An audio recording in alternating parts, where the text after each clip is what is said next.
and the All Indiana Podcast Network. This is the News 8 Daily 8 Podcast, a Wish TV News 8 update. Hello, I'm Jeremy Jenkins, and this is your News 8 Daily 8 Podcast for Monday, November 11th. We begin with the weekend of gun violence in Indianapolis. IMPD says at least 10 people were shot in multiple incidents over the weekend, one fatal. That fatal shooting happened Saturday evening at an apartment complex near West Michigan and Holt Road. Police say a man was found dead inside one of the apartments there. On top of that, shootings on Denison Street Saturday night and on Westlake South Drive early yesterday morning left 2 people critically injured. Anyone with information on any of those shootings is encouraged to contact police or Crime Stoppers. And in Greenwood, a 13-year-old is in custody this morning facing charges for shooting another teenager. It started around 1 Sunday morning when Greenwood police were called to a home on Harmony Drive just west of US 31. Officers say they found a 13-year-old with gunshot wounds. He was rushed to the hospital in critical condition. Investigators say that the wounded teen was one of 6 young people who were playing with a gun when one of the boys pointed the gun at the victim and shot him. The other 5 boys ran from the scene, but police say the teen suspect called 911 and claimed there was an attempted suicide. Police say the suspect now faces a preliminary charge of attempted murder.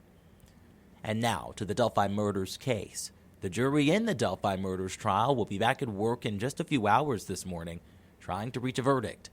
The jury asked Richard Allen's defense team for another look at some of the evidence they presented.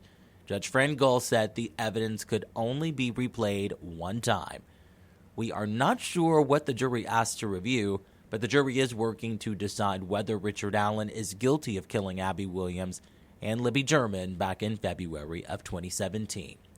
Outside of the courthouse, the Delphi community has now endured 3 weeks of that trial. Many are anxiously awaiting the trial's conclusion.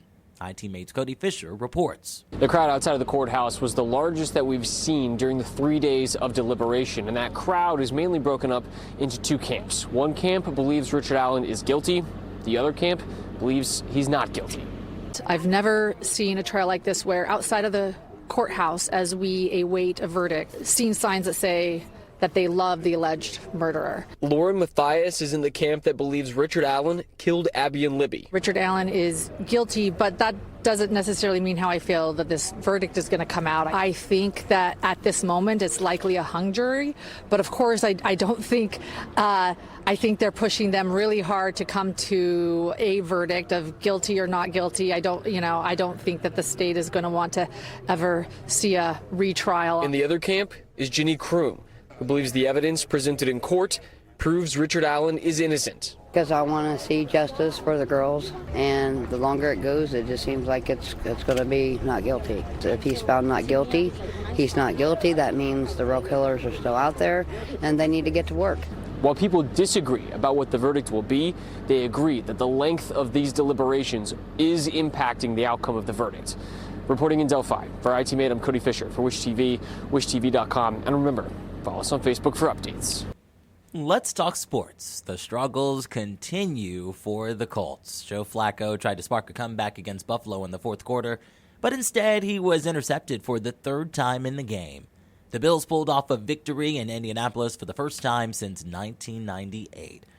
Final score, Bills 30, Colts 20. And the Pacers are hoping they have finally found some consistency early in the season. It was a nail-biter against the Knicks last night. Benedict Mathurin hit a 3-pointer late in the game and racked up a career-high 38 points. The Pacers drained a season-high 21 3-pointers, holding off the Knicks 132-121. With that win, the Pacers have taken 3 of their last 4 games, evening up their record at 5-5 on the season.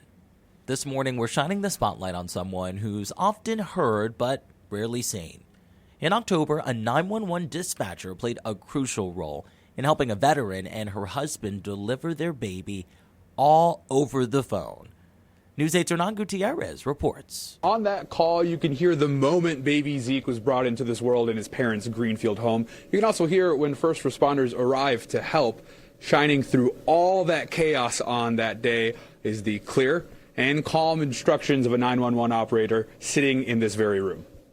I see his head. I see his head. 911 dispatcher Alyssa Eichholz has worked in Hancock County for the last 4 years. She says there's a lot of moving parts every day when she puts on a headset. It's a lot of people's bad days, a lot of people's sad days. We're having to navigate what that person on the other end of the phone, what information they're giving us, and the stress or anxiety that they may be presented with. On October 21st, Eichholz picked up a call that would mark a first in her 7-year career. Stay on the line. I'll tell you exactly what to do next. Is that him crying? She helped deliver Air Force veteran Kelsey Weiss's third baby, Zeke, over the phone. When I knew he was coming, I was trying not to freak out, but like he said, there's so much adrenaline that you're just like, okay, he's coming, like just keep pushing. Weiss had already planned to go through labor at home, then go to the hospital when Zeke was ready. That's what they did with their last child. However, his dad Nathan says the little bundle of joy had a different plan. I started to see him crown, and that's when I dialed 911 and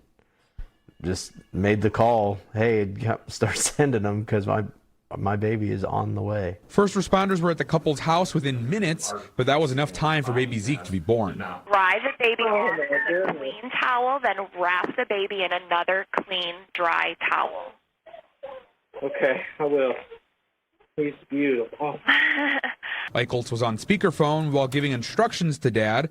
Mom says that guidance was everything she needed at that moment. She actually calmed my nerves a little bit, just hearing her and then hearing him talk to her and then the baby cry. Eichholz says dispatchers rarely get to meet the people they help. But a week after the ordeal, she got to hold Zeke when the family paid her a visit at work. It's a surreal, very special moment for me. We don't get a lot of that type of positivity. It definitely reignited just a sense of why I do the job. To celebrate her role on that day, Eichholz gets this little pin. It shows a stork and a headset. She joins 2 other 911 operators here in Hancock County who have helped deliver a baby over the phone. Reporting in Greenfield, I'm Hernan Gutierrez for WishTV, WishTV.com, or follow us on Facebook for updates. Let's talk weather now. Storm Track 8 says the fall-like temperatures are making a comeback. Meteorologist Marcus Bailey has your News 8 Daily 8 forecast. Might be a little breezy if there's any hang-up today, but outside of that, we're still going to stay pretty mild. Let's get you going here. Live look downtown. We are in good shape. It is, for this time of year, comfortably cool. 43 degrees, southwest wind at 8, and the chills are into the upper 30s this morning. 41 in Lafayette, 43 in Kokomo, 44 Shelbyville, 43 in Bloomington, and 44 in Bedford here. So far, again, cool. You'll need the sweatshirt or jacket, but it is still above average on the low end for this time of year. We will get kind of a more reinforcing shot of colder air coming in later tonight. It's going to come with a secondary front. It's going to do a couple of things for us. Clouds are going to increase today. Winds will pick up. We briefly talked about that here. That's going to roll in this afternoon. And then we'll really kind of feel that chill, at least briefly, starting later tonight in through the day tomorrow. It's going to feel a whole lot more like November. Cloud cover, as I mentioned, does increase, but it's still a decent amount of sunshine punching through. Your cloud cover about 30% later on for this afternoon, so it's not bad. 46 at 8 o'clock, 57 at lunchtime. I'm going to go the high of 61 later on for the day today. And then those wind gusts out of the west, 20 to 25 miles per hour. Those will ease up later tonight. I think we got some frost we deal with overnight. A cooler day on tap for your Tuesday. But this overall pattern, this mild pattern, still holding strong. Could bring some rain chances too. We'll talk about that in my 7-day forecast coming your way in just a few minutes. To get a peek at Marcus Bailey's full forecast, just head over to WishTV.com, or you can download the WishTV Storm Track 8 app. And don't forget to check out our Storm Track 8 weather blogs. We wrap things up with a little holiday excitement. Avon's band will perform in this year's Macy's Thanksgiving Day Parade in New York City. And speaking of the parade, Minnie Mouse will join 6 new balloons, including Extraordinary Nora and the Elf on the Shelf, Gabby from DreamWorks Animation, Goku from Dragon Ball Z, Marshall the Fire Dog, and a brand new Spider-Man balloon. All exciting news there.